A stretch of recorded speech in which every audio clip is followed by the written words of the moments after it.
안녕하십니까. 행복한 아침 이재용입니다. 안녕하세요. 정예인입니다. 새로운 한 주가 시작됐습니다. 오늘은 9월 18일 월요일이고요. 날씨부터 알아보겠습니다. 박소영 기상캐스터.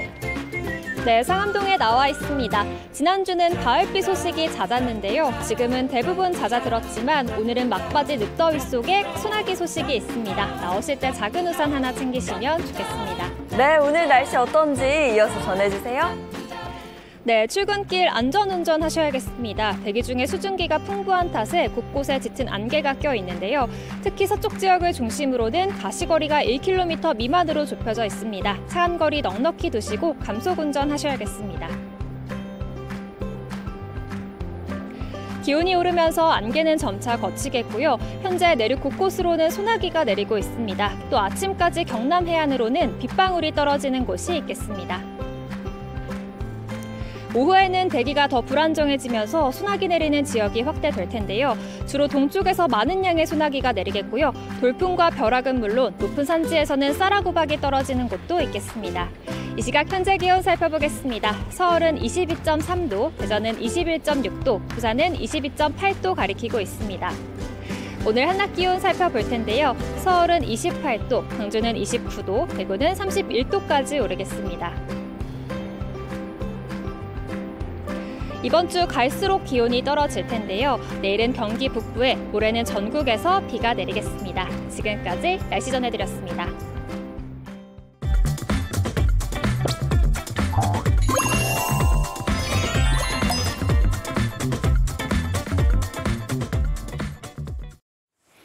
네, 화제 이슈를 발빠르게 전해드리는 모닝 브리핑 순서입니다. 허주연 변호사와 함께합니다. 어서 오세요. 안녕하세요. 네, 첫 번째 이슈부터 전해주시죠.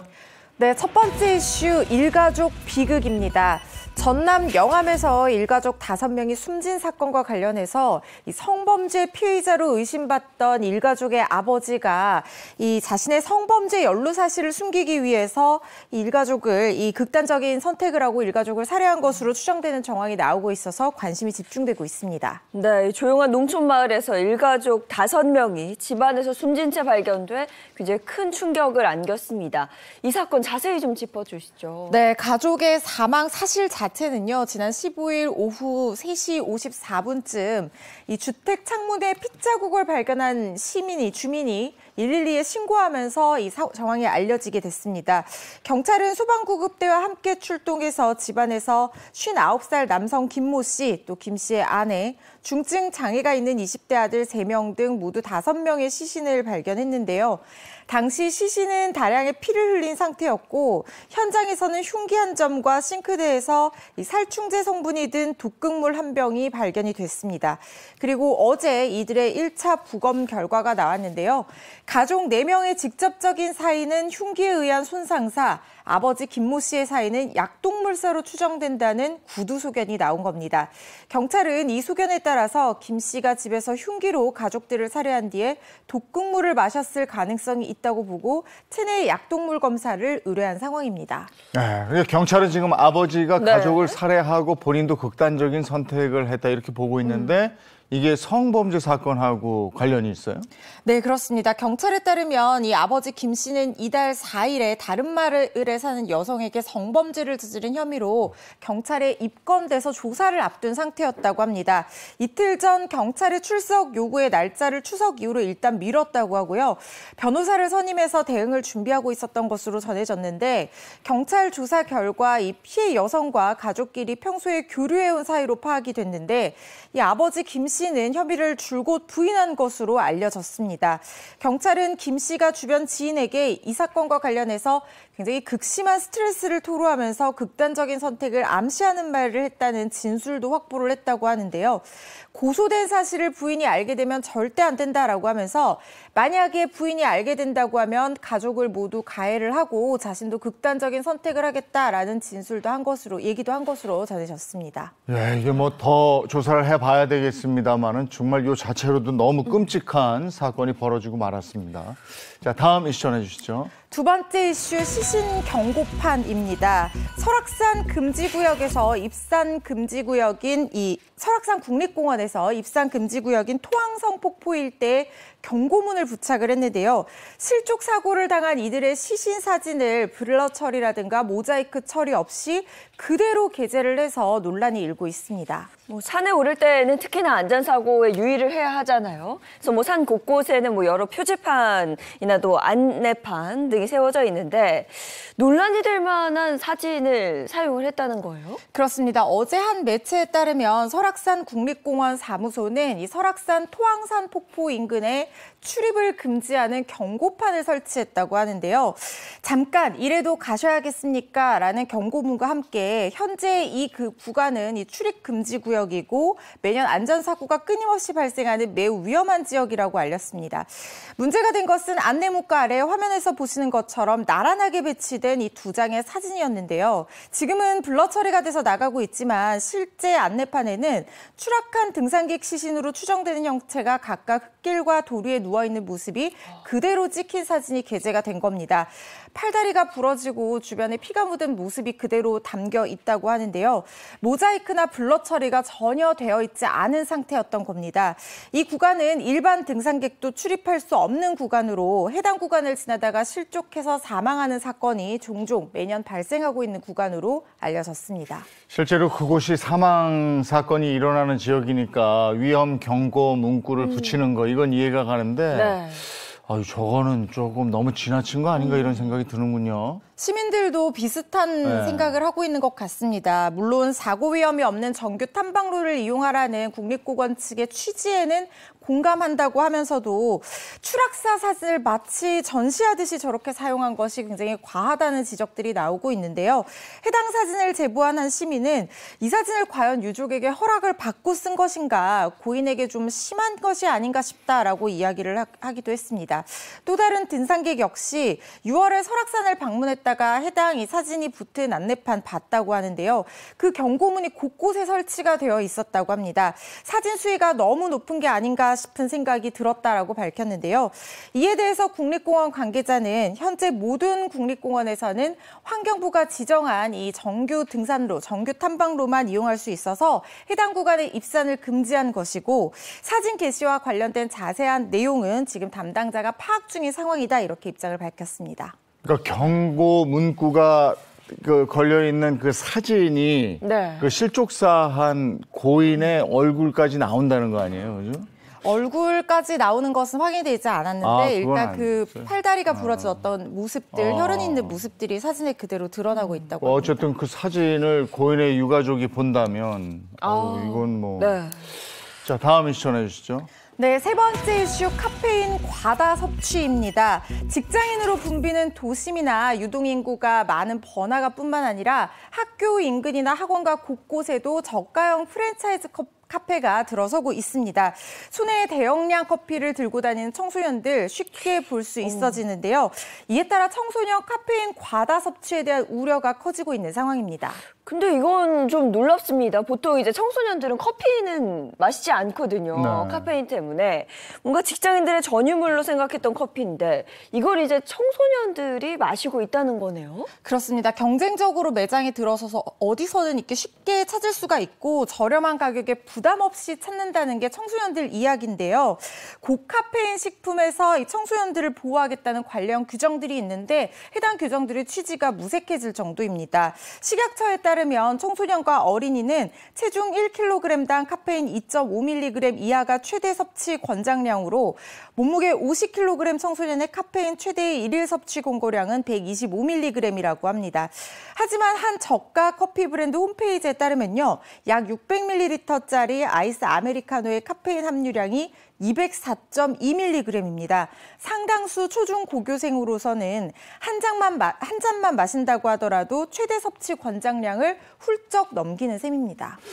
청소년들이라고 해도 카페인 음료 한 잔 정도는 어떻겠나 이렇게 생각할 수도 있지만 그 미치는 영향이 분명히 있겠죠. 그렇습니다. 전문가들은 청소년기에 카페인을 과다 섭취하게 되면 성장에 나쁜 영향을 줄 수 있다고 우려를 하고 있는데요. 각별한 관리가 필요하다고 합니다. 한 전문가들은 청소년들이 장시간 공부를 하기 위해서 각성 효과가 있는 커피를 마시다가 점점 중독되는 경우가 많다라고 하면서 이 카페인 과다 섭취는 체내 칼슘 흡수를 방해해서 성장에 영향을 끼칠 뿐만 아니라 위산 분비를 촉진해서 위장 장애까지 일으킬 수 있다고 경고를 하고 있습니다. 또 커피를 마신 직후에는 순간적으로 집중력이 반짝 오를 수 있지만 카페인 효과가 떨어지면서 오히려 집중력이 감소하고 신경이 예민해질 수도 있다라고 하면서 학교 내 보건 교육을 통해서 이 특별 지도가 필요한 시점이다라고 얘기를 하고 있습니다.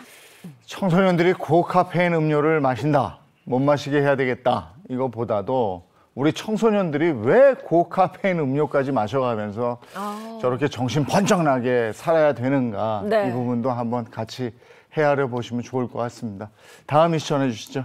네 번째 이슈 데이트 비용입니다.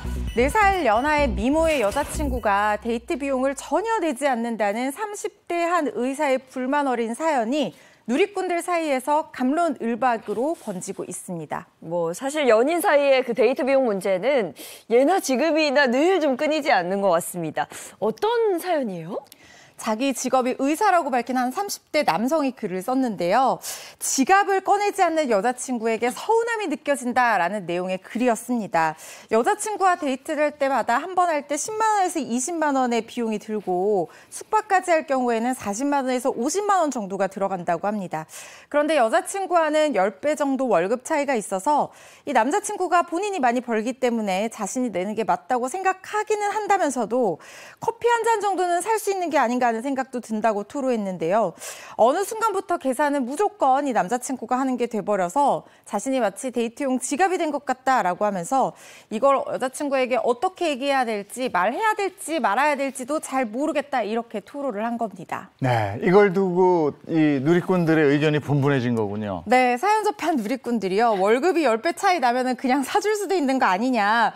여자친구 좋아하면은 그런 거 왜 생각하냐 이렇게 여자친구를 옹호하는 글도 있었지만 반면에 이건 기본적인 예의의 문제가 아니냐. 돈을 많이 벌고 안 벌고의 문제가 아니라 양심이 있으면 착값 정도는 내야 된다라고 하면서 바람직하지 못한 관계라는 의견도 많았습니다. 네. 금액을 떠나서 이 연인 관계의 데이트 비용을 어느 한쪽이 일방적으로 부담하는 것이 건강한 관계가 맞는지 좀 돌아보게 만드는 사연이 아니었나 싶습니다. 조금 있다가 이제 라떼는 말이야 할 네. 건데 저희 때는 남자들이 대부분 그냥 다 냈거든요. 저는 아니었던 것 같아요. 요즘에는 네. 다 이렇게 나눠서 내는군요. 네, 알겠습니다. 어떻게 생각하십니까? 자, 오늘 모닝 브리핑 여기까지 하겠습니다. 허주연 변호사와 함께했습니다. 고맙습니다. 고맙습니다.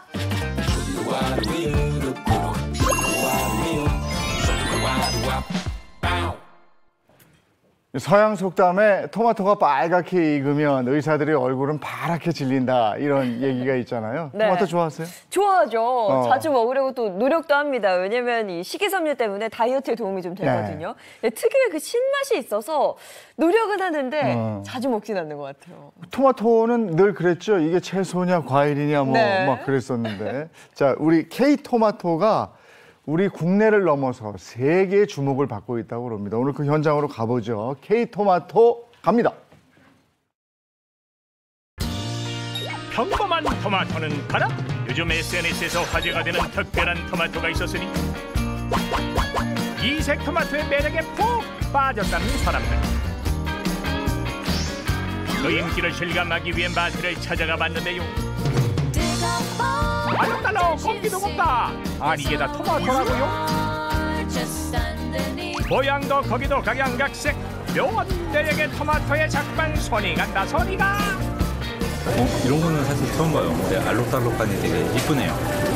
예쁘게 생기기도 하고 해서 먹어봤는데 맛있더라고요. 아이는 무지개 방울토마토를 좋아하고요. 어른들은 이제 좀 달콤하고 특이한 거. 그런데 평범함을 거부하는 알록달록 이색 토마토가 알고 보니 우리 땅에서 자란 국내산 제품이라 하네요. 그래서 찾아가 봤습니다. 경기도 화성에 위치한 국내 최대의 토마토 생산단지 규모만 무려 10만 제곱미터, 축구장 15배 크기를 자랑하는데요. 사시사철 먹음직스러운 토마토를 볼 수 있는 이곳에서 특별한 분을 만났습니다.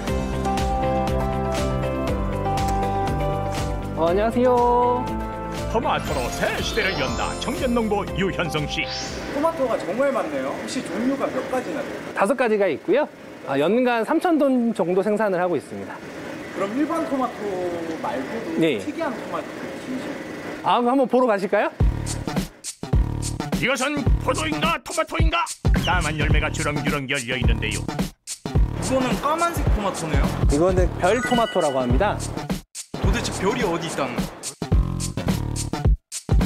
보시면 별이 우와. 나타납니다. 정말 별 맞네요.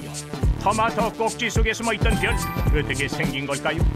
착색을 위해서는 저희가 LED를 켜고 있습니다. 토마토가 보라색으로 변하면서 꼭지 부분만 빛을 못 받기 때문에 그 부분이 착색이 덜 되면서 예쁜 별 모양이 나오는 겁니다. LED 조명을 받아 검붉어진 토마토는 눈에 좋은 안토시아닌 성분도 풍부하다는데요. 이뿐만이 아닙니다. 모양은 물론 맛도 다른 이색 토마토가 있다는데요. 이 토마토의 정체는 뭡니까?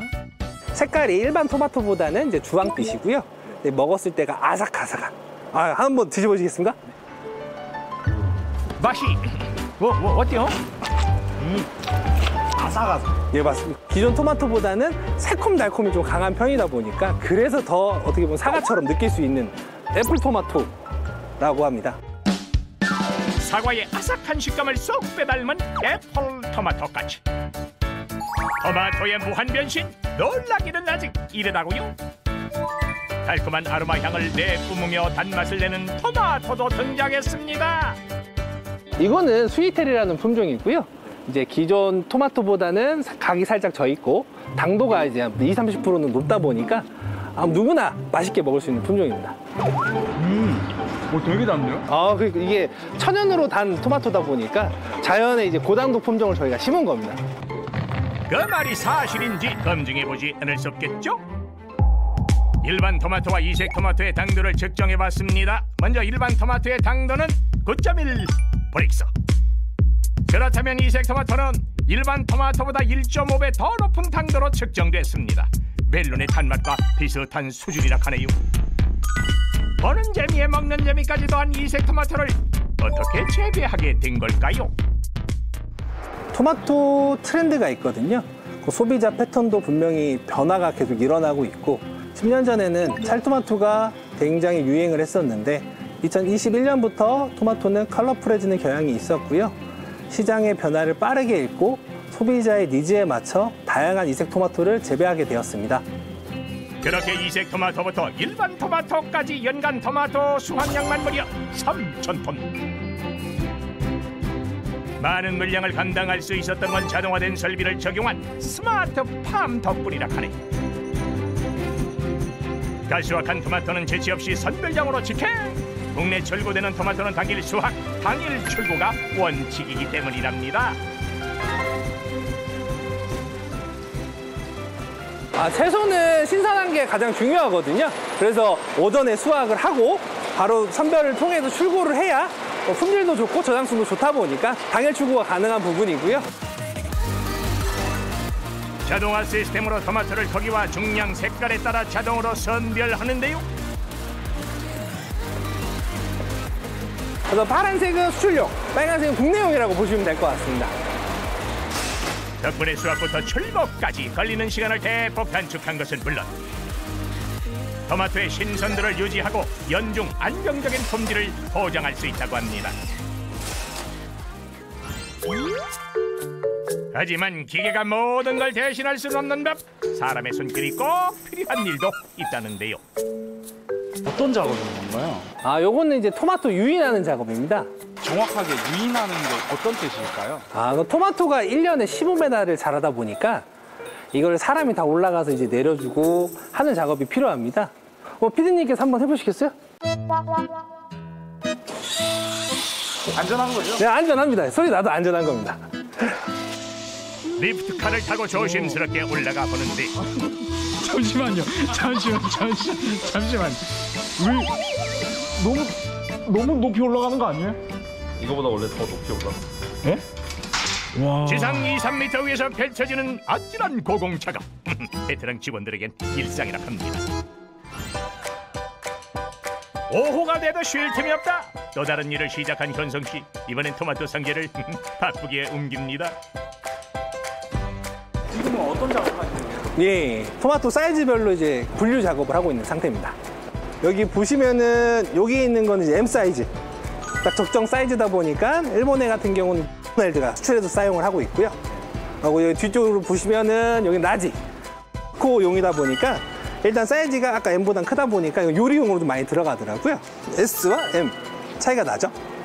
S 같은 경우는 W로 들어갑니다. 테니스공보다 작은 토마토부터 야구공만한 큰 토마토까지 제품별로 원하는 토마토의 크기가 제각각이라 하는데 그래서 다양한 토마토를 크기별로 수출한 것이 현성 씨만의 비결. 그 결과 일본 시장에 진출, 지난 해만 수출액 310만 달러를 달성하는 등 놀라운 성과를 이뤘습니다. 일본 같은 경우는 이제 햄버거랑 샌드위치에 들어가는 대부분 이제 유럽산 토마토를 사용을 하는데 상대적으로 보면은 이제 온실 자체가 낮고 하다 보니까 생산량이 떨어지고 불규칙하다 보니까 그런 식자재 수출 같은 거나 유통하는 데는 이제 한국산 연중으로 안정적으로 공급될 수 있는 한국산을 선호하는 편이긴 합니다. 실제로 우리나라 토마토 수출량은 10년 전에 비해 3배 이상 증가한 상황. 토마토뿐만이 아닙니다.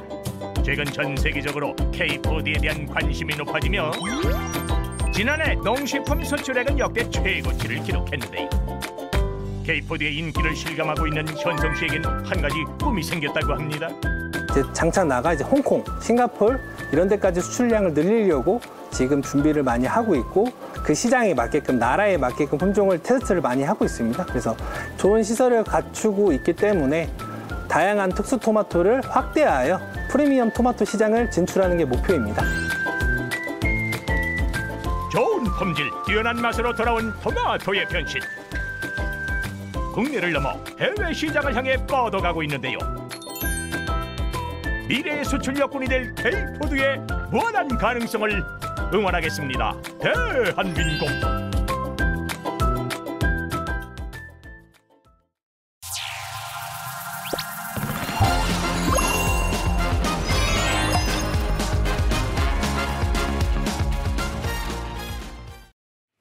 네, 이번에 자동차 관련 얘기 나누겠습니다. 방송인 박수림 씨 그리고 이민중 기자입니다. 어서 오십시오. 안녕하세요. 안녕하세요. 자, 이민중 기자, 오늘 준비한 주제는 뭐예요? 네, 이 마케팅 용어 중에 플래그십 제품이란 얘기 많이 들어보셨을 겁니다. 이 고객들에게 어필할 수 있는 이 주력 상품으로 브랜드의 최첨단 그리고 최상위 제품을 이야기하는 건데요. 뭐 예를 들어서 휴대전화로 유명한 이 S사의 S 시리즈 또 그리고 A사의 프로 시리즈 이런 제품들을 좀 얘기하는 거일 텐데 자 그러면 이 자동차 기업들의 이 플래그십 제품은 뭐가 있을까요? 최고급 차 아니에요? 그러니까요. 당연히 최고급 차, 회장님들, 고성능 차. 회장님들 타고 다니는 그 쫙 안락하고. 아, 그렇죠. 뭐 누워서 가고 뭐 이런 차 아닐까 휴대폰 싶어요. 큰 거 있는 그런 차. 맞습니다. 그런 것도 있긴 한데요. 원래는 이 고성능 차가 사실은 이 플래그십으로 얘기를 많이 했었는데 요즘은 좀 판도가 좀 바뀌었습니다. 요즘에는요, 이 고성능 전기차가 이 완성차 업체들의 기술력을 역시나. 짐작할 수 있을 정도로 더 빠르고 더 강력하게 만들어서 출시를 하고 있다고 합니다. 그래서 제가 오늘 준비한 주제는요, 이 기술력의 척도가 되다 이 역대급 성능을 자랑하는 고성능 전기차입니다. 자동차 기술의 집약체 이러면 고성능 차인데 네. 이게 이제 전기차의 고성능 차 뭐 그렇죠. 이렇게 돼가는 거네요. 궁금합니다. 뭐 기업들이 보통 최상위 제품을 만든다라고 할 때는 영혼을 갈아 넣는다 이렇게 표현을 하거든요. 그렇죠. 자동차 기업은 어떨지도 궁금한데요. 자, 먼저 유럽 최대 자동차 그룹인 V사의 주력한 제품이죠. I 모델입니다. 자, 아다마 해치백 자동차로 유명한 V사는요, 1970년대 해치백의 고성능 DNA를 이식해서 핫해치라는 장르를 개척했습니다. 고성능 전기차도 이와 비슷한 디자인의 모델을 공개해서 주목을 받았는데 자, 현재는 2023 IAA 모빌리티를 통해서 컨셉트카까지 공개가 됐습니다. 자동차 애호가들은 내연기관 해치백을 탈 때 그 재미를 전기차 시대에도 이어갈 수 있을지 궁금하다 이런 평이 많은데 V사는 2027년 I 모델의 양산형을 출시할 예정이고요. I 모델을 필두로 총 11대 전기차를 선보일 예정입니다. 네, 전기차 시대라서 어떤 새로운 디자인을 낼까 궁금해졌는데 핫해치 컨셉을 그대로 유지하는 게 이게 또 포인트인 것 같아요. 기존의 인기를 전기차 시대에도 그대로 이어갈 수 있을지 그게 또 궁금한데 다른 모델은 뭐가 있습니까? 네, 다음으로는 이 독일 M사의 V 모델입니다. 이 물방울 모양으로 공기 역학적인 디자인이 이 V 모델의 특징이기도 한데요. M사가 플랫폼부터 디자인, 이 드라이브 트레인 기술까지 모든 과정을 자체 개발한 첫 전기차라고 합니다. 한국에는 지난 8월 이 전시용 자동차인 쇼카 버전으로 공개가 됐고요. 네. M사의 F1 팀 머신을 연상케 하는 특유의 디자인은 이 자동차 애호가들의 기대감을 더했습니다. 하지만 아쉽게도 현재까지 이 쇼카 버전만 공개돼서 주행거리나 전력 수치가 공식적으로 발표되진 않은 상황이고요. 앞으로 어떤 드라이빙 기술이 탑재될지 굉장히 주목되고 있습니다. 뭐 이렇게 많은 업체들이 공을 들이고 있는데 아직은 뭐 시장 초기라서 그런지 딱 어떤 업체가 뚜렷하게 선점했다 이런 느낌은 좀 없는 것 같아요. 그래서 누가 먼저 선점할 것인가 이 경쟁이 치열할 텐데 우리 업체들은 어떻습니까? 전기차, 고성능 전기차 개발에 박차를 가하고 있습니다. 물론입니다. 우리나라 자동차 기업들은 그 고성능차 시장에서는 전 다른 이미 해외 자동차들이 먼저 선점을 했기 때문에 좀 늦게 좀 들어가지 않았나 그런 생각이 드는데 근데 고성능 전기차만큼은 누구보다 빠르게 준비를 하고 있습니다. 얼마 전에 자동차 그 기업 H사에서는요. 최초의 고성능 전기차 I 모델에 대한 행사를 통해서 단순히 외관뿐 아니라 차량에 탑재된 배터리와 혹독한 주행 과정 등 다양한 기술을 공개해서 화제가 됐습니다. 전기차의 고성능 기술이 접목되면 어떤 모습이 되는지 영상으로 함께 보시죠. 자, 지난 14일 H사가 공개한 고성능 전기차의 서킷 주행 테스트 영상입니다. 고난도 트랙이 많아서 죽음의 서킷으로 불리는 독일 뉘르부르크링 이 서킷을 시속 200km 이상으로 달립니다. 자, 2.2톤의 전기차라는 걸 가늠하기 어려울 정도로 순간적인 가속력을 보여주고 있는데 자, 전기차는요. 대용량 배터리가 들어가기 때문에 내연기관보다 무게가 무겁고 배터리가 뜨거워져서 장시간 고속주행을 하기엔 여러 가지 한계가 있었습니다. 하지만 그런 단점을 기술적으로 보완하면서 1만 킬로의 내구성 테스트를 무사히 마쳤다고 합니다.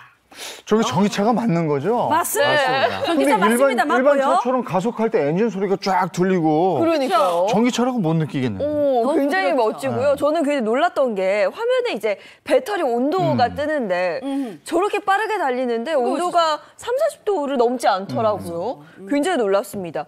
이게 어떻게 가능한 건지 기술적으로 좀 하나씩 짚어볼까요? 네, 이 짧은 영상에 이 다양한 기술들이 좀 집약되어 있는데요. 먼저 이 배터리가 과열되지 않도록 하는 이유는 이 4세대 고전압 배터리 셀과 새로 개발된 이 배터리 냉각 시스템 때문입니다. 새로 개발된 이 배터리 냉각 시스템 같은 경우는 장시간 기본적으로 전기차 같은 경우는 장시간 고출력으로 달리게 되면 배터리가 금방 뜨거워져서 출력 제한이 걸리곤 하는데요. 이를 막기 위해서 이 배터리 셀부터 냉각까지 가는 열 경로를 최대한 짧게 만들고 이 차 앞부분에 구멍을 뚫어서 냉각 시스템을 장착했다고 합니다. 덕분에 최대 650마력의 출력을 모두 쏟아붓고도 배터리가 과부하 없이 3.4초 만에 시속 100km까지 달려나갈 수 있는 겁니다. 이게 차 무게가 뭐 2톤이 넘는다 이러는데 이 코너링 할 때 가볍게 쫙 가잖아요. 부드러워요, 아주. 그건 어떤 기술이 적용된 그러니까 거예요? 이게 무거운 차가 코너링 하게 되면 흔들리거나 한쪽으로 쏠리는 그런 문제점이 발생하잖아요. 근데 이 문제는 기계식 브레이크 제동을 줄이고요. 전기차 특유의 회생 제동을 극대화하는 방식으로 극복했다고 합니다. 그러니까 평소에는 전기차 모터가 엔진 역할을 하다가 가속 페달에서 발을 떼거나 브레이크 페달을 밟잖아요. 그러면 모터 역할이 발전기로 바뀌면서 에너지가 생산되고 제동력이 생깁니다. 그래서 가속 페달을 정교하게 만들면 페달에서 발을 뗄 때 속도가 느려지면서 차체의 하중이 빠르게 이동하고 안정적인 코너 주행을 할 수 있게 된다고 합니다. 또 그리고 주행 내내 이 아까 말씀하신 대로 엔진음이 들렸다고 하셨었잖아요. 네, 그렇죠. 이게 바로 그 가상의 사운드 시스템 때문이라고 합니다. 이 차량 속도나 분당 회전수에 따라서 불응하는 사운드가 이 차량의 내부와 외부에 모두 들리게 적용이 됐고요. 네. 기어단에 따라서 가상의 진동과 변속 충격도 느낄 수 있게 만들어서 일반 자동차 같은 느낌을 냈다고 합니다. 이처럼 이 고성능 전기차 개발을 위한 이 기업들의 굉장한 노력들이 많이 나오고 있거든요. 앞으로 이 전기차 시장에서 게임 체인저는 누가 될지 좀 지켜보시는 것도 좋을 것 같습니다. 네, 전 세계 자동차 시장의 판도가 바뀌는 그 과도기에 우리가 지금 딱 서 있는 네, 그런 느낌입니다. 고성능 전기차 누가 선점할 것인가? 그러니까. 이거 아닙니까? 네. 우리도 분발해야 되겠고. 네. 자, 이번엔 우리 주변에서 일어나는 사건, 사고를 법의 관점으로 풀어보겠습니다. 그 법이 알고 싶다.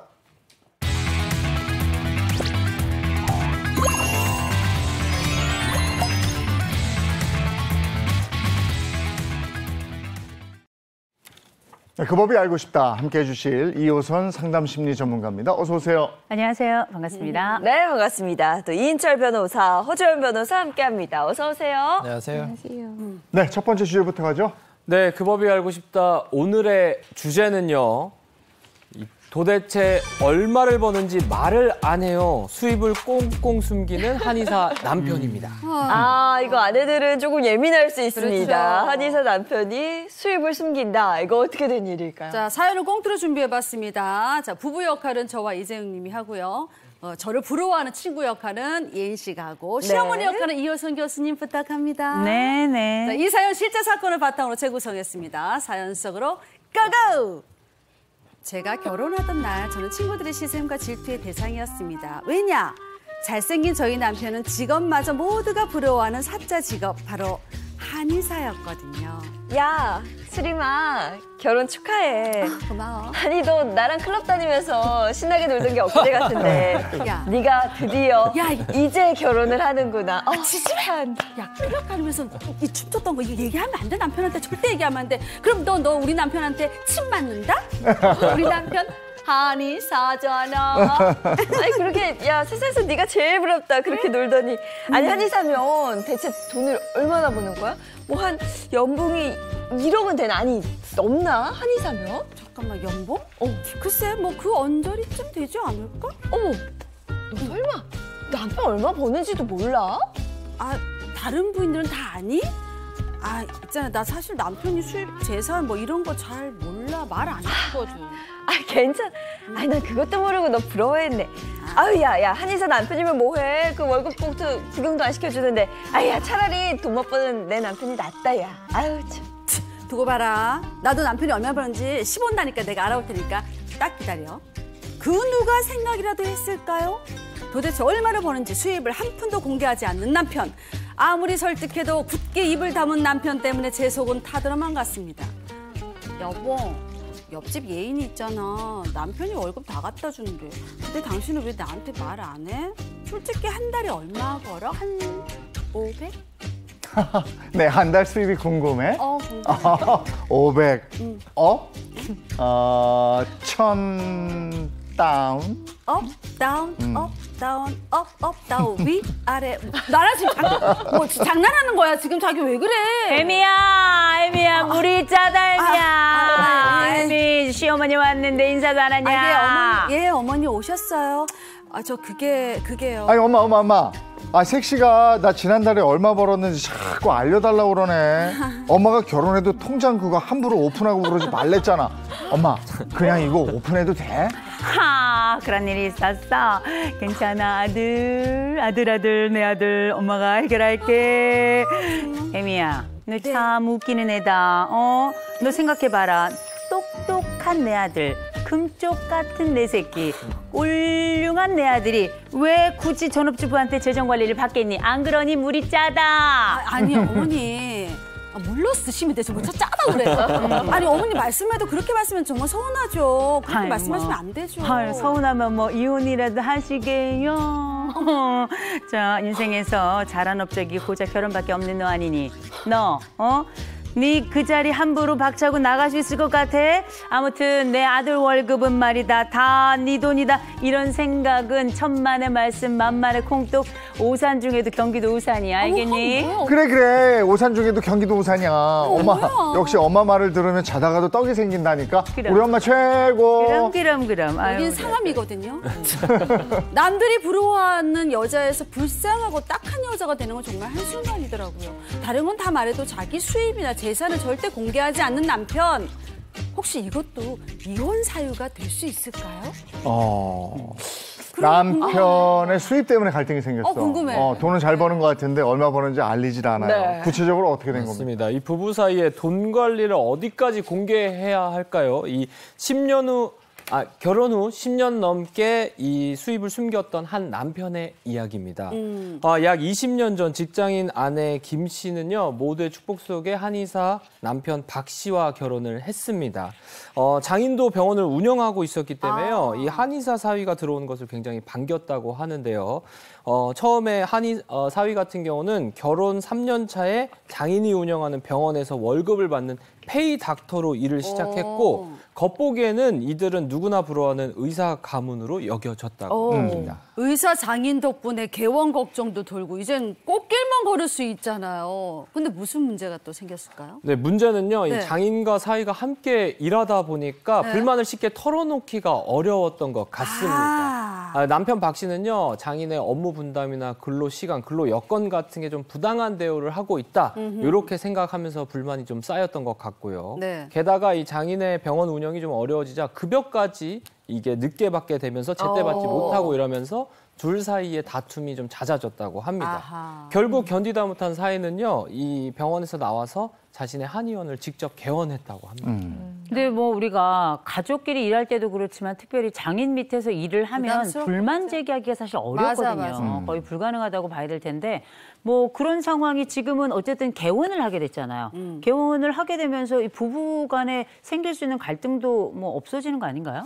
저도 그럴 줄 알았는데 이 부부 사이는 오히려 더 나빠졌다고 합니다. 장인에게서 독립한 남편이 아내에게 이 한의원의 수입과 지출에 대해서 일절 말하지 않았다고 하거든요. 게다가 남편은 아내에게 매달 생활비도 일정하게 주지 않았는데 그런데 이 시어머니인 자신의 어머니에게는 수시로 용돈을 줬다고 합니다. 이 병원에서 급여를 받으면서 일할 때랑 본인의 병원을 개원했을 때랑 수입에는 분명한 차이가 있을 거거든요. 아내는 그거에 관해서는 하나도 전달을 받지 못했던 거예요. 그러니까 생활비를 일정하게 안 주는데 또 시어머니한테는 일정한 용돈을 준다. 이거 아니에요? 맞습니다. 거기에 더 나아가서 남편은 이 자신의 경제적인 문제 또한 아내와 상의를 한마디도 하지 않았다고 합니다. 소외감을 느꼈던 이 아내가요, 남편에게 항의도 좀 해봤지만 상황은 전혀 달라지지 않았고요. 결국 고민하던 아내는 이혼 소송을 청구하기로 결심을 했다고 하고요. 남편뿐만 아니라 이 시어머니에게도 가정 파탄의 원인을 제공했다면서 위자료를 청구했다고 합니다. 남편이 비상금을 뭐 조금 감추고 이런 정도가 아니고 그 수입 전체를 비공개로 하니까 결국 이게 불만이 돼서 이혼 소송까지 간 거예요. 근데 뭐 부부는 경제 공동체다 이런 얘기가 있긴 한데 실제로 부부 사이에도 뭐 월급이나 본인의 통장을 공개하지 않는 그런 부부들도 꽤 많다 그래요. 옛날에 우리 베이비붐 세대, 그 위쪽의 산업화 세대, 그리고 저 시절인 그 X세대까지만 해도 사실 남편이 주로 돈을 벌고 그리고 아내가 가정 경제의 여러 운영을 담당하면서 일명 재무부 장관 막 이런 얘기 했었거든요. 근데 그러면 양쪽 이를테면 우리가 수입을 공개하는 부부하고 공개하지 않는 부부하고 어느 쪽이 결혼 만족도가 높을까 이런 생각하게 되잖아요. 옛날 세대는 이 남편이 내 재산을, 내 수입을 다 공개하지 않아도 결혼 만족도에 그렇게 크게 영향을 미치지 않았어요. 그래서 그냥 그런가 보다 하고 그냥 살았거든요. 근데 이제 맞벌이가 대중화되고 X세대 넘어가면서 요새는 MZ세대들은 다 맞벌이를 기준으로 하잖아요. 그래서 이때는 서로 간에 자기 통장을 노출하지 않습니다. 그래서 이런 부분이 별로 불만사항이 되질 않아요. 근데 이제 대신에 우리가 이혼 사유 저희가 또 상담을 하다 보면 내가 서로 맞벌이를 하는데 베이비붐 세대나 X세대는 서로 얘기를 하지 않잖아요. 이 부분은 이혼 사유가 좀 됐었습니다. 굉장히 다툼의 사유가 되고. 근데 지금은 뭐 지금 젊은 세대들은 전혀 상관은 없긴 합니다만 부부 만족도에 있어서는 이 통장을 서로 공유하는 서로 간에 잘 서로를 노출하는 부부가 결혼 만족도는 훨씬 더 높은 것으로 나타납니다. 네. 그러니까 부부 사이의 소득이나 재산을 공개하지 않는 게 법적으로 따졌을 때 진짜 이혼 사유가 될 수 있어요? 의사와 같이 이제 한의사나 의사가 얼마나 버는지 궁금하시죠? 네. 제가 이제 이혼 상담을 많이 하다 보니까 네네. 다양한 직업군을 만나잖아요. 그리고 수익과 재산을 다 알 수밖에 없잖아요. 근데 의사, 한의사 정말 많이 법니다.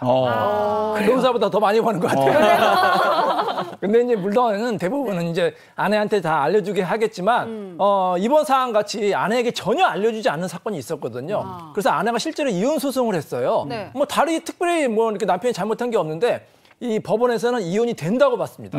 왜냐하면 아내를 경제적으로 소외를 시켰다. 남편이 이제 병원을 운영하면서 단독적으로 독단적으로 운영했기 때문에 아내에게 이제 그 잘못이 있다고 해서 위자료도 3천만 원 지급하라는 그런 판결이 있었습니다. 근데 아내가 남편의 재산을 관리하는 그 시어머니에게도 이 소송을 걸었다고 그러는데 위자료를 청구했다고 그러는데 이게 법적으로 가능해요? 받아들여지지 않았습니다. 재판부는 아내를 이렇게 경제적으로 소외시키는 그 과정에 시어머니가 가담했다고까지 보기는 좀 어렵다라고 하면서 이 시어머니에 대한 위자료 청구는 기각한 걸로 보이는데요.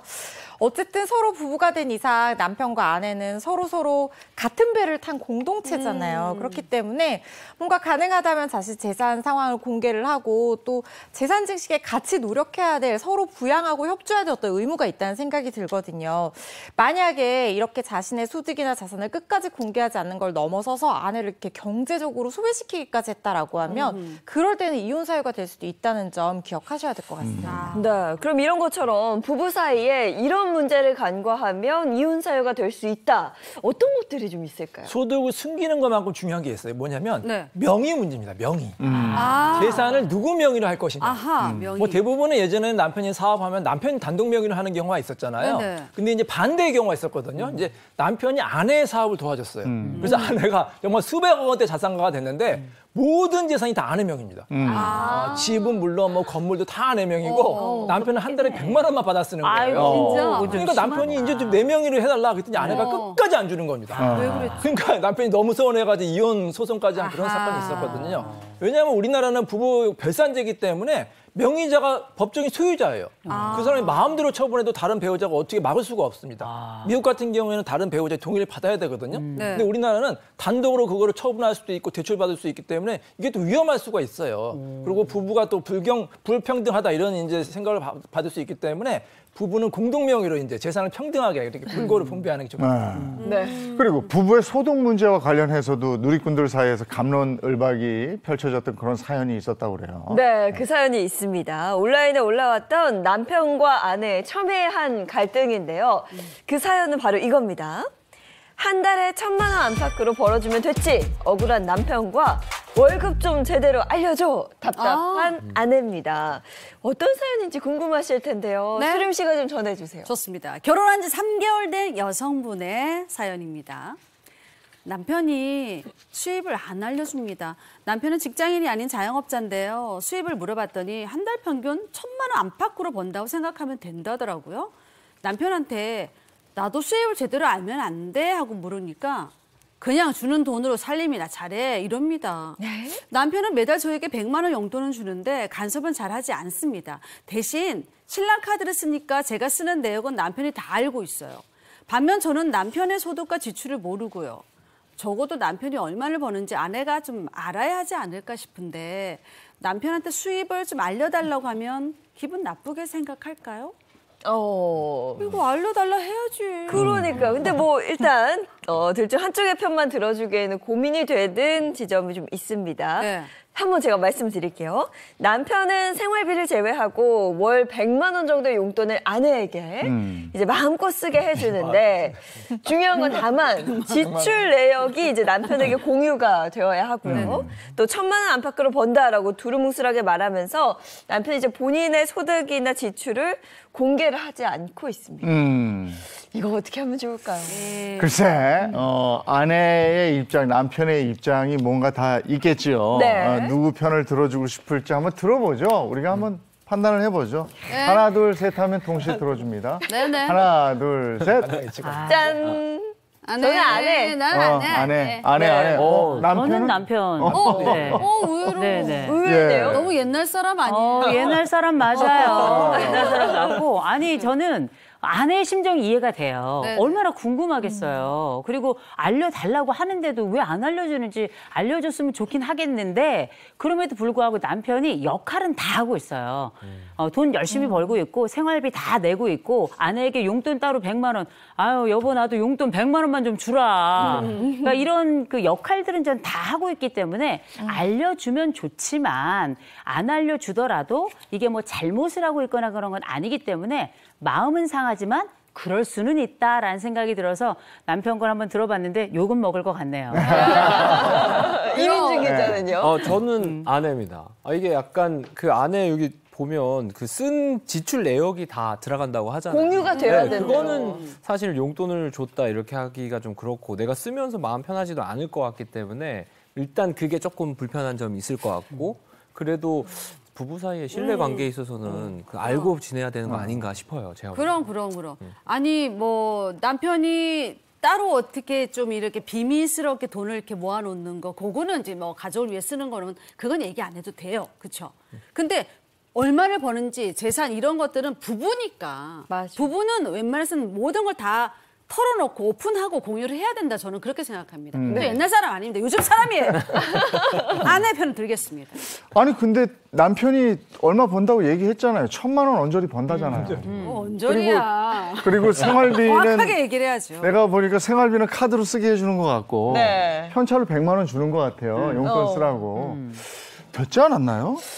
아닙니다. 저는 그렇게 생각지 않습니다. 맞습니다. 네, 이게 부부가 됐잖아요. 네. 함께 공개하고 그걸 함께 가는 겁니다. 투명해야죠. 그렇죠. 네, 이렇게 뭔가 마음속에 약간 이런 뭐랄까, 왜 나한테 안 할래? 이런 거 생각 자체를 의심을 하게 게 됩니다. 그렇습니다. 네. 이게 그런가요? 남편이 잘못했습니다. 맞습니다. 자, 그럼 이 문제를 법적으로 풀어보면 어떨지도 궁금한데요. 수입을 아예 숨기는 건 아니었어요. 분명히 1,000만 원 안팎으로 번다라고 말은 해줬거든요. 이거 이혼 사유가 될 수 있을까요? 저는 이호선 교수님 말씀에 약간 정답이 있다는 생각이 드는데요. 어쨌든 지금 역할은 하고 있다고 했잖아요. 네. 그래서 이 자체만 가지고 바로 이혼 사유가 된다고 단정하기는 좀 어렵지 않을까 싶습니다. 어쨌든 자신의 수입 상황 어느 정도 공유를 하고 그리고 더 중요한 것은 생활비를 쓰게 해주고 100만 원의 용돈을 또 따로 주고 있으니까 완전히 져버렸다고 보기는 좀 어려운 상황이잖아요. 그렇지만 이 일로 인해서 부부간의 갈등이 심화되고 파탄까지 간다고 하면 이 부분은 조금 문제가 될 수도 있으니까 좀 이렇게 공개를 투명하게 하고 서로 협조를 하는 게 어떨까 싶은데요. 앞서 보신 사례와 가장 큰 차이점은 앞서 본 사례에서는 생활비조차도 제대로 주지 않았어요. 그래서 이게 경제적인 학대라든가 아니면은 생활비 아예 안 준다든가 이런 요소가 결합되면 이혼 사유가 될 수 있을 것 같고 실제로 아내와 남편이 맞벌이를 하는데 아내가 벌어온 돈을 다 남편한테 주고 남편은 자신의 수입 상황 전혀 공개를 하지 않고 카드 한 장만 달랑 준 거예요. 그리고 애기 먹일 소고기 미역국 한다 하면 소고기 몇백 그램 얼마치 그다음에 미역 얼마치 카톡으로 다 보고하게 만들어요. 이런 경우는 좀 그렇죠. 제가 했던 적이 있었는데 그 부분에 대해서 남편의 유책성이 인정이 됐었거든요. 당연하죠. 이 정도 상황까지 가게 된다고 하면 유책 배우자가 될 수도 있다는 점 명심하셔야 될 것 같습니다. 그럼 결혼하고 나서 부부간의 뭐 월수입이라든지 뭐 재산, 빚 어디까지 딱 부부간에는 공개를 해야 된다 뭐 이런 게 있습니다. 뭐 남편이 그냥 내가 돈 잘 벌어 그래가지고 이제 부인도 그렇고 자녀들도 그렇고 우리 남편이 아버지가 돈 잘 버는구나 이렇게 생각했는데 어느 날 아버지가 불의 사고로 돌아가시게 됐어요. 근데 나머지 가족들이 수억 원대 책임을 지는 그런 사건이 있었거든요.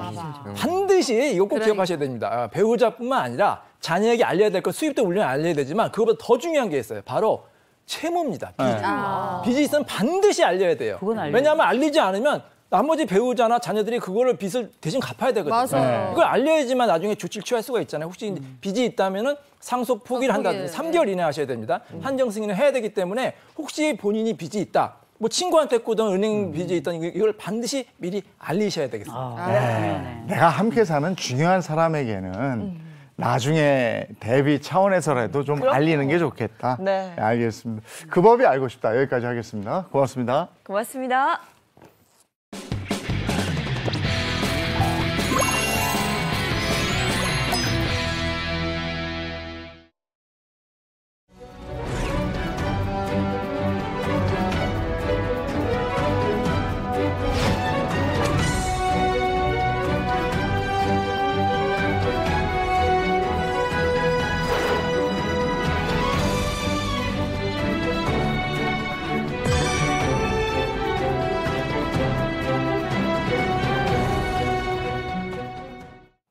네, 세대의 갈등을 말로 풀어보는 라떼는 말이야 시간입니다. 네, 라떼는 말이야. 우리가 소위 뭐 꼰대라고 불리는 사람이 되지 않기 위해 노력을 해도 살다 보면 아 정말 그런데도 요즘 애들이 이해가 안 된다라고 얘기하는 그런 경우들이 있거든요. 저는 회식 자리 저 예전에 생각하면은 회식 자리에 다들 이렇게 후배들이 이렇게 앉아 있는 게 아니라 엉덩이 이렇게 들고 있었어. 뭘 시켜 뭐 해드릴까요? 뭐 선생님 뭐 해드릴까? 이런 거 있잖아. 그래서 근데 지금은 애들이 이러고 앉아 있어요. 고기 불판이 고기가 막 익어가고 있는데 안 뒤집는 거야. 고기 좀 뒤집지. 아 예. 시키는 것만 하는 거예요. 그러니까 알아서 솔선수범하고 알아서 이렇게 해야 되는 눈치껏 이렇게 해야 되는데 뭐 해 갖다 줘. 예. 그때만 일어나지 가만히 이러고 있는 거야.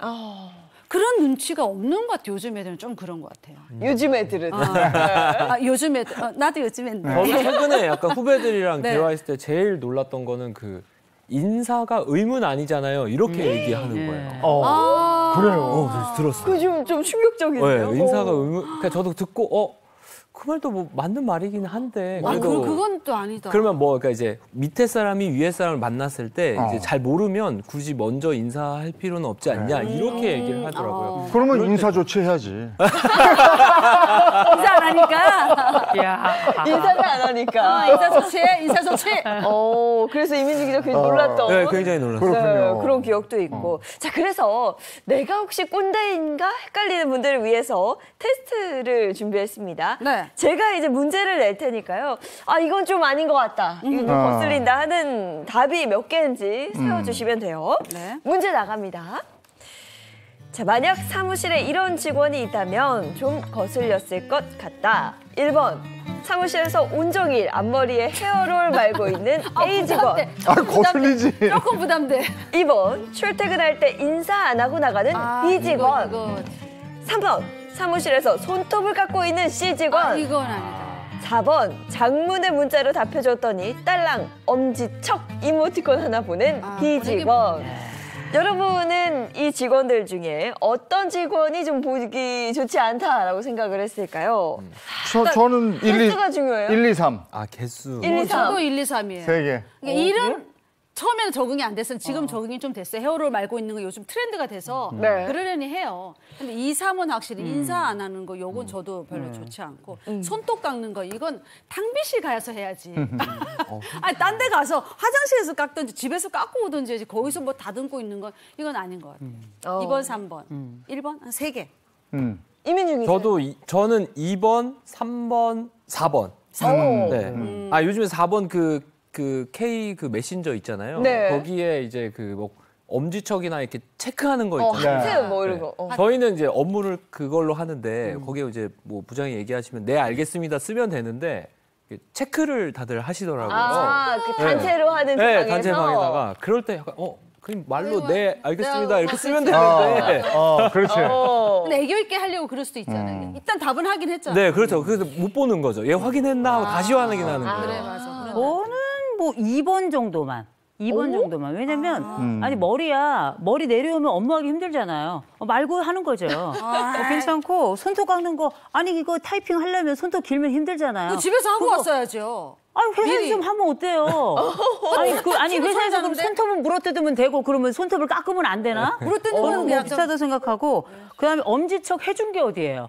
문자요? 부장님 문자 주셨는데 엄지척 한 게 어디예요? 저는 훌륭하다고 생각하고 대신에 출퇴근할 때 인사는 저는 공동체의 분위기라고 생각해요. 요거는 좀 해야 되지 않겠나 이런 생각 좀 들어요. 아, 지금 이 자리에 저를 제외하고 MZ세대가 한 분 더 계시네요. 이효성 교수님. 우리 MZ야. MZ세대입니다. 자, 재미로운 테스트지만 제가 알려드릴게요. 거슬린다고 답한 개수가 3개 이상일 경우에는 기성세대일 가능성이 크고요. 나 기성세대야. 네, 반대로 이효성 교수님처럼 이 1개 이하일 경우에는 MZ세대일 가능성이 크다고 합니다. 요즘 사람. 네, 기성세대 입장에서는 업무 중에 그러는 건 좀 아니지 않나라는 의견이 많았고요. 반대로 MZ세대는 나한테 피해 주는 게 아니면 그냥 두는 게 맞다라고 이야기를 했다고 합니다. 자, 우리가 뭐 이렇게 뭐 기성세대, MZ세대의 갈등에 대해서 늘 말씀을 드리는데 그래도 뭔가 서로의 입장에서 한 번 더 생각해보면 이해가 될 때도 있거든요. 자, 세대 간의 간극을 좁히기 위해서 그래서 준비해봤습니다. 90년대생 신입사원들 때문에 골치가 아프다는 한 직장인의 사연인데요. 저희가 실제 사연을 바탕으로 재구성했습니다. 함께 보시죠. 안녕하세요. 저는 회사에 다니는 평범한 50대 직장인입니다. 요즘 90년대생 신입사원들이랑 말이 안 통해서 고민이에요. 아니 9시까지 출근이면 누가 9시까지 도착을 합니까? 적어도 30분 전에는 와서 업무 준비를 해야 하는 거 아니에요? 근데 신입사원들 몇 명이 꼭 9시 땡 하면 도착해서 일을 하더라고요. 지각을 하는 건 아닌데 그렇다고 5분이라도 일찍 오는 꼴을 본 적이 없어요. 제가 30분까지는 바라지도 않고 한 15분만 더 일찍 오면 어떠냐고 타이르듯이 물어도 봤거든요. 그러니까 하는 말이 왜요? 15분 더 일찍 오면 수당 더 주시는 것도 아니잖아요. 하더라고요. 아니 수당을 꼭 줘야만 빨리 오나요? 다 같이 하는 사회생활인데 태도가 글러먹었잖아요. 9시 땡 하면 와서 그제서야 커피 사오고 서류 준비하고 하면 20분은 금방 지나는데 그런 걸 좀 일찍 와서 하면 덧나냐고요. 그리고 이런 말까지는 안 하려고 했는데 요즘처럼 회사 다니기 좋은 시절이 어디 있어요. 저 때는 말이에요. 에어컨도 없어서 펄펄 끓는 지하철을 타고도 출근했거든요. 그리고 아침 조회 시간에 국민체조하면서 시작했는데 요즘엔 그런 것도 없잖아요.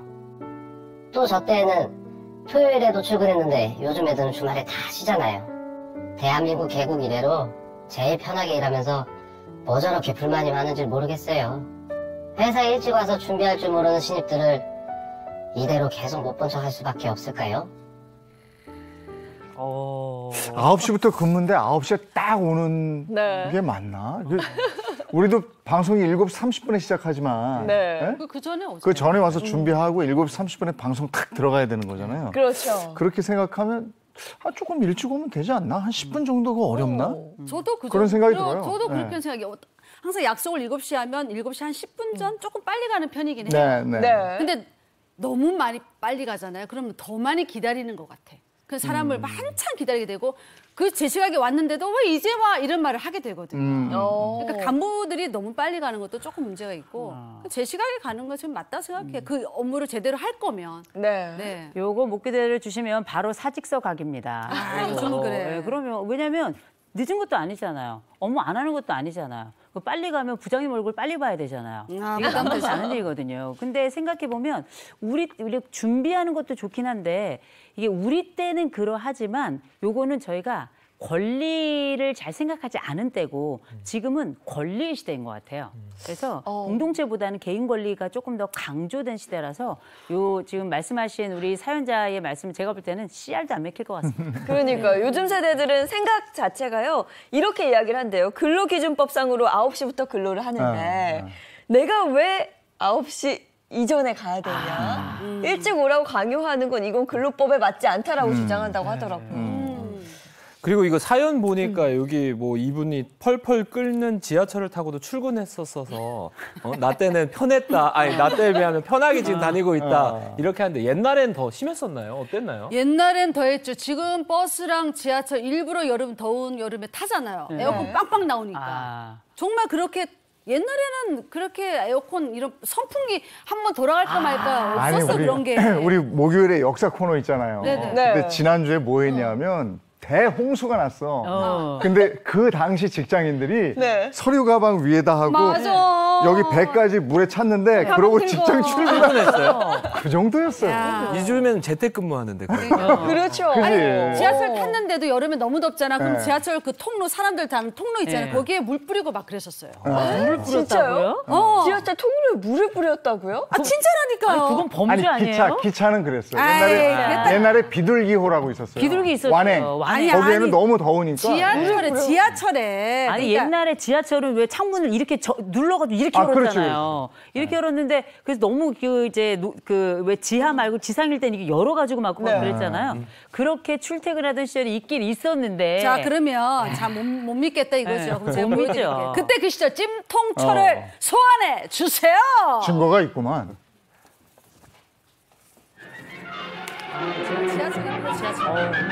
다가온 지하철 시대. 이제 서울과 부산에 본격적인 지하철 시대가 성큼 다가왔습니다. 다가왔습니다. 저거죠. 제통단이야. 와, 사람 많은 거 봐봐요. 예. 지하철 저렇게 생긴 거 아직도 있는 금방 거예요. 환기 안 됩니다 그때. 부채 들고 다녔어야 돼요. 엄청 덥죠. 그래도 더웠어요. 옛날에 네. 저 안에서 물건 팔 때 부채도 팔았었어요. 요 통로에 뿌렸다는 거. 여기에 그렇죠. 전 지하철 안에 뿌렸다는 줄 알고. 푸시맨 나타납니다. 등장하죠. 밀어줘야죠. 푸시맨 하다가 지옥 처리던 진짜 많이 시절. 다녔어요. 아침부터 그래서 뭐 못하게 하죠. 근데 요즘에도 출퇴근 시간에 엄청나요.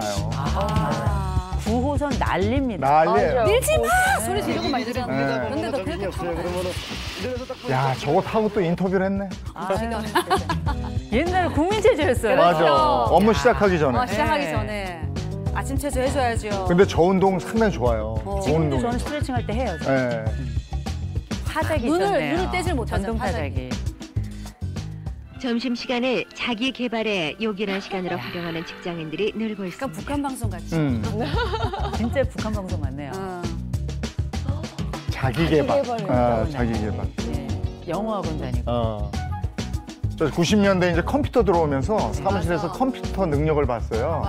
그래서 그때 가서 이제 컴퓨터 공부하고 이랬지.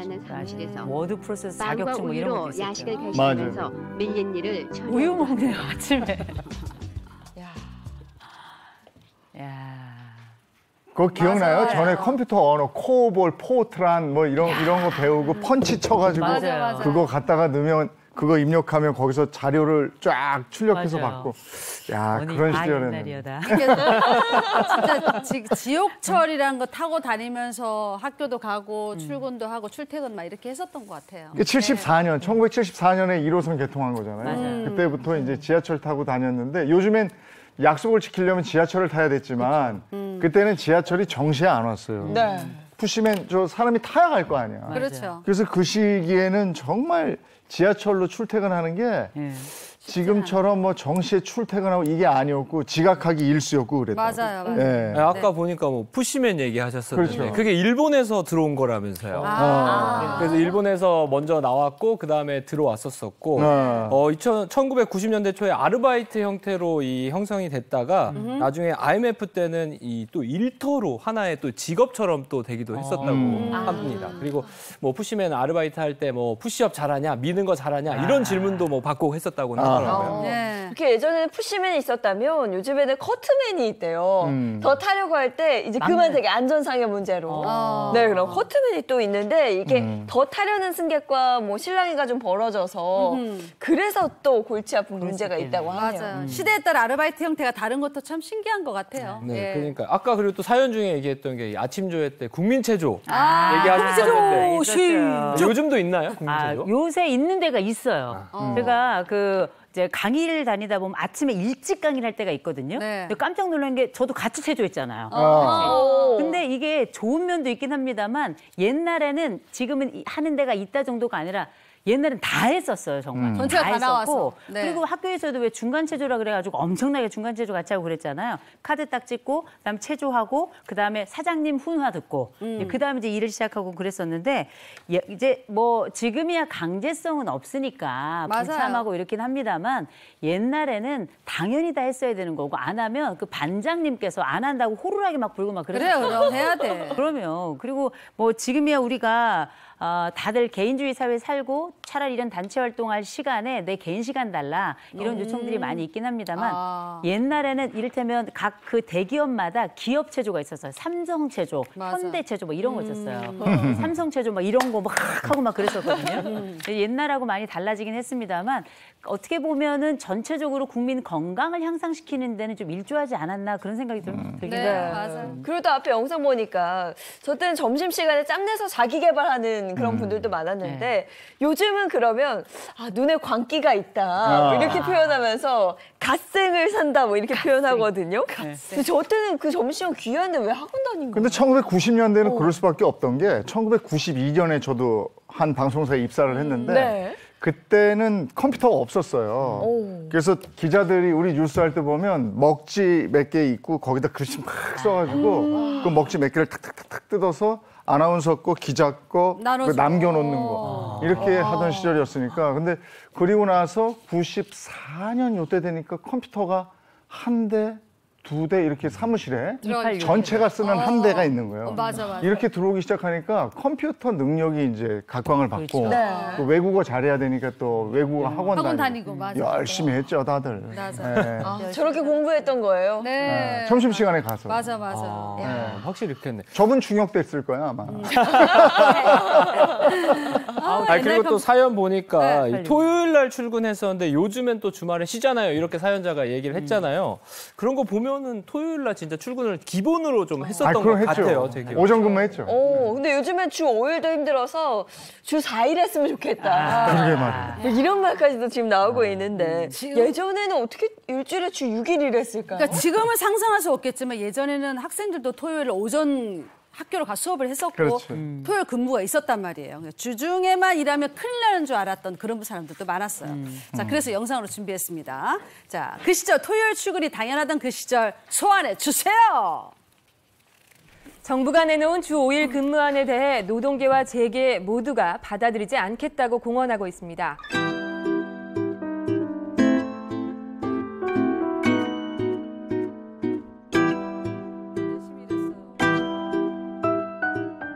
일제를 하게 되면은 과연 살아남을 중소기업이 몇 개나 있겠느냐 뭐 이렇게.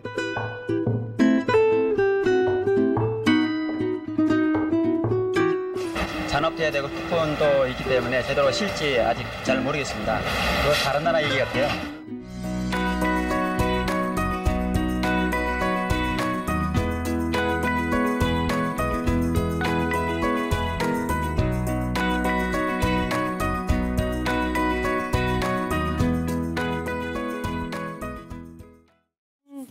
토요일에 근무했죠. 오전 근무했고요. 1시 이후에 퇴근을 하는 건데 그래서 저희는 1시 뉴스를 배정받으면 저 뉴스 부장이 날 싫어하는구나. 1시까지 있다 가야 되고 나왔다가 일찍 도망갈 수도 있었어요. 좀 뭐 그런 여유는 있었죠. 옛날에는 뭐 다 학교도 5일까지 토요일까지 다녔잖아요. 맞아요. 그러면. 맞습니다. 이 주 5일 근무제, 이 40시간 근무가 수면 위로 떠오른 게 2000년이었고요. 2004년부터 1000명 이상 기업체에 대해서 시범적으로 토요 휴무가 시작됐습니다. 그리고 매주 넷째 토요일마다 이 학교를 안 가는 놀토가 지정이 됐었습니다. 그리고 2011년까지는 2주와 4주의 격주로 휴일이 늘어났고 2012년부터 본격적으로 이제 매주 토요일로 이 놀토가 확산이 된 겁니다. 주 5일 근무제 할 때 그때도 뭐 찬반 양론이 뭐 의견이 분분했어요. 그래서 당시에 여론광장이라는 프로그램이 있었는데 과연 이게 가능할 것이냐에 대한 찬반이 있었는데 지금은 또 이제 주 4일 근무제가 여러 가지 얘기를 이것도 이제 조만간 되지 않겠어요? 금요일 날 오전 근무하고 이제 금요일 오전 근무 들어가면 이제 상황 종료가 되는 거예요. 그럴지도 몰라요. 저희 방송은 매일 해야 돼요. 다 출연료이기 때문에 매일매일 해야 돼요. 근데 이게 문제는 혜택을 받는 직장인이 있고 혜택을 받지 못하는 직장인이 있고 이래요. 그러니까요. 그래서 말들이 또 많은 것 같습니다. 근데 그 시절 이야기를 들어보니까 기성세대가 왜 그렇게 나 때는 정말 힘들었고 요즘 편해지지 않았냐라고 이야기를 하는지 조금은 좀 알 것 같은데요. 자, 그러면 오늘 들었던 사연에 대해서 각자의 솔루션 정리해 보도록 하겠습니다. 자, 하나, 둘, 셋. 아, 이거 썼어야 됐구나. 네. 괜찮아, 이해해요. 네. 그 시절은 다 그래요. 그럼 저부터 한번 이야기 네네. 해볼까요? 네, 저는 이렇게 생각합니다. 마음을 비우세요. 아마 얘기한다고 해서 들을 것 같지도 않고요. 그냥 갈등만 더 심화될 거라서 지각하지 않는 게 어디냐라는 저도. 마음으로 네, 그냥 9시 보면 될 것 같아요. 정시면 그냥 9시 정시 출근하고 단 뭐 커피 사러 가고 일 시간은 미리 와서 커피를 들고 오든지 그 시간만 지켜달라는 거예요. 그렇죠. 사칙은 지켜줘야죠. 그렇죠? 저도 마찬가지예요. 네. 그 근로시간은 좀 지켜주고 그 어째 아까 말씀하신 대로 걸리니까 맞아요. 9시까지 오되 커피 같은 거 미리 사와서 그러니까, 9시까지 도착하면 되는 거니까 그럼. 그렇게 해주면 될 것 같습니다. 자, 요점 정리 냅둬요. 네, 냅둬요. 그냥 이들 세대는 이들 세대 방식대로 사는 거요. 그냥 잘 하고 있으면 냅둬요. 네. 근데 저도 직장 생활 해봐서 느끼는 건데요. 선택 출퇴근제 했으면 좋겠어요. 9 to 6 너무 그래. 똑같이 9시까지 가가지고 사실 딱 스타트해서 할 일도 없어요. 차도 막히고. 맞아. 가면 어제 뭐 했어? 이러면서 차 마셔요. 한 1시간 정도. 그러니까 그 해당 10시부터 뭐 7시 요즘 그렇게 하는 데 많더라고요. 네. 아니면 8시부터 5시. 자기 일만 하는 거죠. 그래서 이렇게 좀 하면 네네. 낫지 않을까? 네, 오늘 여기까지 하겠습니다. 네. 고맙습니다. 고맙습니다. 오늘 올 때는 하늘이 맑았는데 소나기 소식이 있더라고요. 오늘 갑작스러운 비가 내릴 수 있습니다. 당황하지 않도록 우산 잘 챙기시고요. 저는 그냥 나왔는데 큰일입니다. 네. 저희는 내일 아침 7시 30분에 돌아올게요. 행복한 아침, 행복한 하루 되십시오. 고맙습니다. 고맙습니다.